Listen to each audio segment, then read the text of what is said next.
نحمده ونصلي على رسوله الكريم اما بعد فاعوذ بالله من الشيطان الرجيم بسم الله الرحمن الرحيم لا يؤاخذكم الله باللغو في ايمانكم، خدا تمہاری بے ارادہ قسموں پر تم سے مواخذہ نہیں کرے گا، وَلَكِنْ يُؤَاخِذُكُمْ بِمَا عَقَدْتُمُ الْأَيْمَانَ، لیکن پختہ قسموں پر جن کے خلاف کرو گے مواخذہ کرے گا۔ فَكَفَّارَتُهُ إِطْعَامُ عَشَرَةِ مَسَاكِينَ مِنْ أَوْسَطِ، اس کا کفارہ 10 محتاجوں کو اوسط درجے کا کھانا کھلانا ہے۔ مَا تُطْعِمُونَ أَهْلِيكُمْ أَوْ كِسْوَتُهُمْ أَوْ تَحْرِيرُ رَقَبَةٍ،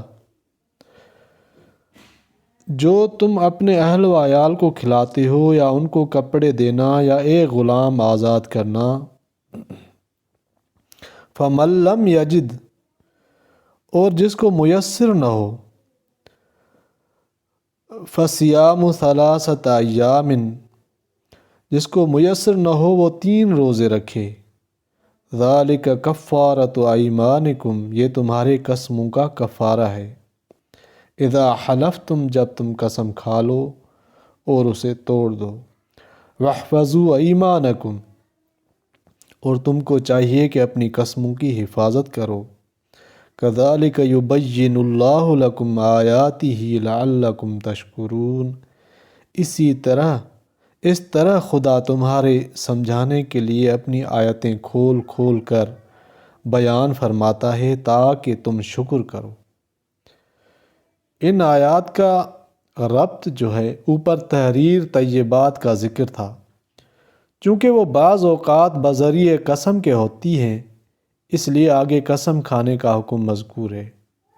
خلاصہ تفسیر، اللہ تعالیٰ تم سے دنیوی مواخذہ نہیں فرماتے، یعنی کفارہ واجب نہیں کرتے تمہاری قسموں میں لغو قسم توڑنے پر، لیکن ایک ایسا مواخذہ اس پر فرماتے ہیں کہ تم قسموں کو آئندہ بات پر مستحکم کر دو اور پھر اس کو توڑ دو۔ سو اس قسم کے توڑنے کا کفارہ یہ ہے کہ 10 محتاجوں کو کھانا دینا اوسط درجے کا، جو اپنے گھر والوں کو معمولی طور پر کھانے کو دیا کرتے ہو، یا ان 10 محتاجوں کو کپڑا دینا اوسط درجے کا، یا غلام یا لونڈی آزاد کرنا، یعنی تینوں میں جس کو چاہے اختیار کر لے، اور جن کو ان تینوں میں سے ایک کا بھی مقدور نہ ہو تو اس کا کفارہ 3 دن کے متواتر روزے ہیں۔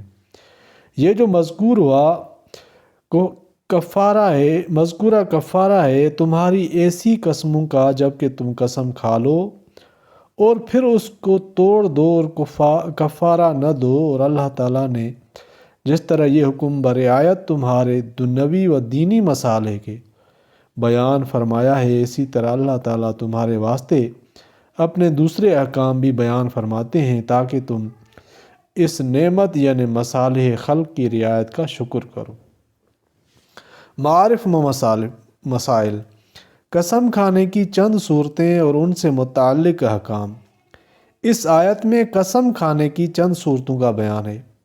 بعض کا بیان سورہ بقرہ میں گزر چکا ہے، اور خلاصہ سب کا یہ ہے کہ اگر کسی گزشتہ واقعے پر جان بوجھ کر جھوٹی قسم کھائے، اس کو اصطلاح فقہا میں یمین غموس کہتے ہیں۔ مثلا ایک شخص نے کوئی کام لیا ہے اور وہ جانتا ہے کہ میں نے یہ کام کیا ہے، اور پھر جان بوجھ کر قسم کھا لے کہ میں نے یہ کام نہیں کیا، یہ جھوٹی قسم سخت گناہ کبیرہ اور موجب وبال دنیا و آخرت ہے، مگر اس پر کوئی کفارہ واجب نہیں ہوتا۔ توبہ و استغفار لازم ہے، اس لیے اس کو اصطلاح فقہا میں یمین غموس کہا جاتا ہے، کیونکہ غموس کے معنی ڈوبا دینے والے کے ہیں۔ یہ قسم انسان کو گناہ اور وبال میں غرق کر دینے والی ہے۔ دوسری صورت یہ ہے کہ کسی گزشتہ واقعے پر اپنے نزدیک سچا سمجھ کر قسم کھائے اور واقعے میں وہ غلط ہو۔ مثلا کسی ذریعے سے یہ معلوم ہوا کہ فلاں شخص آ گیا ہے، اس پر اعتماد کر کے اس نے قسم کھا لی کہ وہ آ گیا ہے، پھر معلوم ہوا کہ یہ واقعے کے خلاف ہے، اس کو یمین لغو کہتے ہیں۔ اسی طرح بلا قصد زبان سے لفظ قسم نکل جائے تو اس کو بھی یمین لغو کہا جاتا ہے۔ اس کا حکم یہ ہے کہ نہ اس پر کفارہ ہے نہ گناہ ہے۔ تیسری صورت قسم کی یہ ہے کہ آئندہ زمانے میں کسی کام کے کرنے یا نہ کرنے کی قسم کھائے، اس کو یمین منعقدہ کہا جاتا ہے۔ اس کا حکم یہ ہے کہ اس قسم کو توڑنے کی صورت میں کفارہ واجب ہوتا ہے، اور بعض صورتوں میں اس پر گناہ بھی ہوتا ہے اور بعض میں نہیں ہوتا۔ اس جگہ قرآن کریم کی آیت مذکورہ میں بظاہر لغو سے وہی قسم مراد ہے جس پہ کفارہ نہیں، خواہ گناہ ہو یا نہ ہو، کیونکہ بالمقابل اقدتم الایمان مذکور ہے، جس سے معلوم ہوا کہ یہاں مواخذہ سے مراد دنیا کا مواخذہ ہے جو کفارہ کی صورت میں ہوتا ہے۔ اور سورہ بقرہ کی آیت میں ارشاد ہے، آیت لا یؤاخذکم اللہ باللغو فی ایمانکم وَلَٰكِن يُؤَاخِذُكُم بِمَا كَسَبَتْ قُلُوبُكُم۔ اس میں لغو سے مراد وہ قسم ہے جو بلا قصد و ارادہ زبان سے نکل جائے، یا اپنے نزدیک سچی بات سمجھ کر قسم کھا لے مگر وہ واقع میں غلط نکلی۔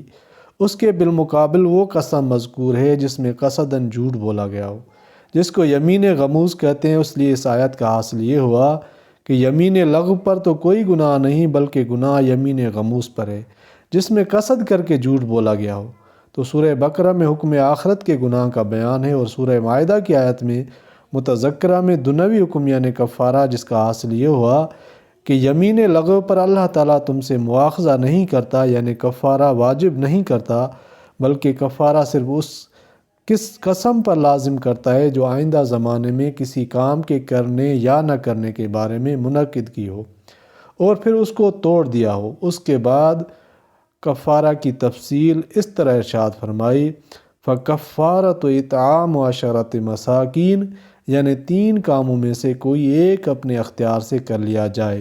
اول یہ کہ 10 مسکینوں کو متوسط درجے کا کھانا صبح و شام 2 وقت کھلا دیا جائے، یا یہ کہ 10 مسکینوں کو بقدر ستر پوشی کپڑا دے دیا جائے، مثلا ایک پاجامہ یا تہبند یا لمبا کرتا، یا کوئی مملوک غلام آزاد کر دیا جائے۔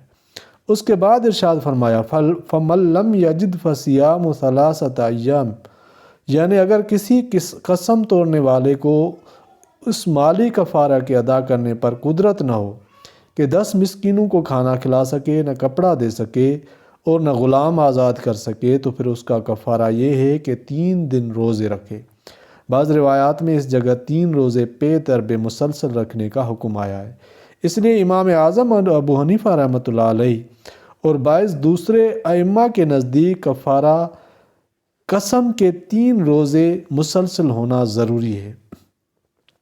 آیت مذکورہ میں کفارہ قسم کے متعلق اول لفظ اطعام آیا ہے، اور اطعام کے معنی عربی لغت کے اعتبار سے کھانا کھلانے کے بھی آتے ہیں اور کسی کو کھانا دینے کے بھی۔ اس لیے فقہا رحمہم اللہ نے آیت مذکورہ کا یہ مفہوم قرار دیا ہے کہ کفارہ دینے والے کو دونوں باتوں کا اختیار ہے کہ 10 مسکینوں کی دعوت کر کے کھانا کھلاوے یا کھانا ان کی ملکیت میں دے دے، مگر پہلی صورت میں یہ ضروری ہے کہ متوسطہ درجے کا کھانا جو وہ عادتاً اپنے گھر کا کھاتا ہے 10 مسکینوں کو دونوں وقت پیٹ بھر کھلا دے، اور دوسری صورت میں ایک مسکین کو بقدر ایک فطرے کے دے دے، مثلا 2.25 سیر گیہوں یا اس کی قیمت، تینوں میں جو چاہے اختیار کرے۔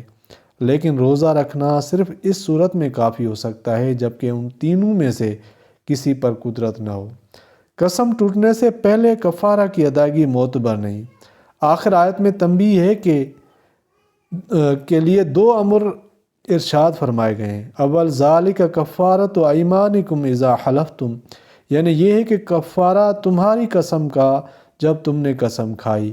امام اعظم ابو حنیفہ رحمۃ اللہ علیہ اور دوسرے اکثر ائمہ کے نزدیک اس کا مطلب یہ ہے کہ جب تم کسی آئندہ کام کرنے یا نہ کرنے پر حلف کرو اور پھر اس کی خلاف ورزی ہو جائے تو اس کا کفارہ وہ ہے جو اوپر ذکر کیا گیا ہے۔ اس کا حاصل یہ ہے کہ کفارہ کی ادائیگی قسم ٹوٹنے کے بعد ہونی چاہیے۔ قسم توڑنے سے پہلے اگر کفارہ دے دیا جائے تو وہ معتبر نہ ہوگا۔ وجہ یہ ہے کہ کفارہ لازم ہونے کا سبب قسم توڑنا ہے، جبکہ قسم نہیں ٹوٹی تو کفارہ واجب ہی نہیں ہوا۔ تو جیسے وقت سے پہلے نماز نہیں ہوتی، رمضان سے پہلے رمضان کا روزہ نہیں ہوتا، اسی طرح قسم ٹوٹنے سے پہلے قسم کا کفارہ بھی ادا نہیں ہوتا۔ اس کے بعد ارشاد فرمایا وَاحْفَظُوا أَيْمَانَكُمْ، یعنی اپنے قسموں کی حفاظت کرو۔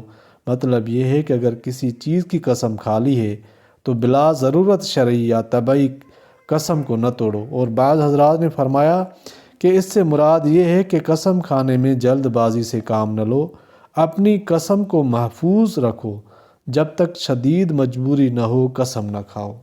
اللہ تعالیٰ سمجھنے کی توفیق عطا فرمائے، آمین یا رب العالمین۔